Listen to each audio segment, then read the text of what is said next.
Tapos gagawin natin itong tubeless. So meron pa ditong isang materialis na gagamitin natin para gumawa ng tubeless. Itong tube ng lumang tube ng truck. Cut out natin, hihiwain natin ito siya guys. Dali ito yung magiging gagawin nating seal or gasket from badya na tricycle. Bolted type frame siya guys. To guys, split type frame. So pag tinanggal mo itong mga bolt na yan, magsisiparate itong dalawang rim. So wala talagang tubeless na ganito guys na rim. Pero gagawin natin yung tubeless. Isahin natin to guys. Subscribe sa channel ko, don't forget to subscribe and hit the notification bell para lagi kayong updated sa mga video na gagawin natin. Okay, kanina tinanggal natin yung mga bolt at washers. Ngayon tatanggalin natin yung gulong at saka rim.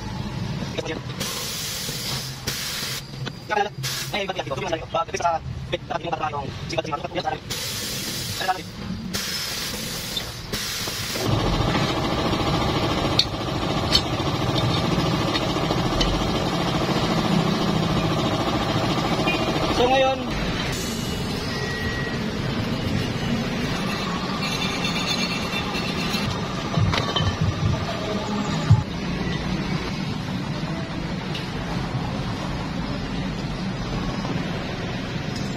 dalawa.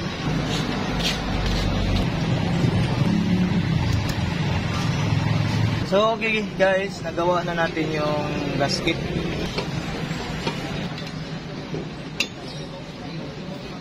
Gasket kayo.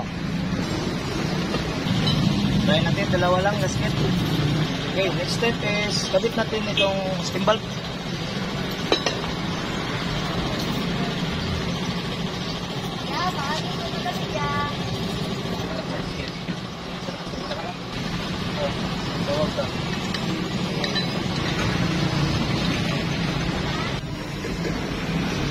Okay, nakabit na natin ang steam valve. Kabit.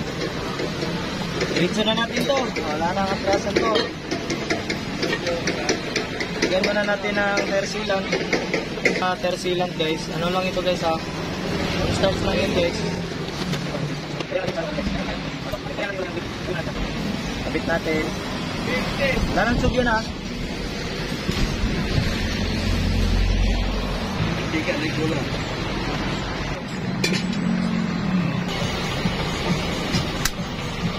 Yan, nalagyan na natin ng hangin guys.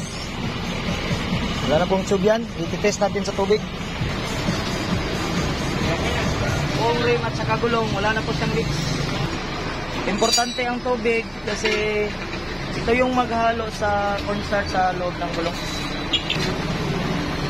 So ito na yung resulta natin sa trabaho natin.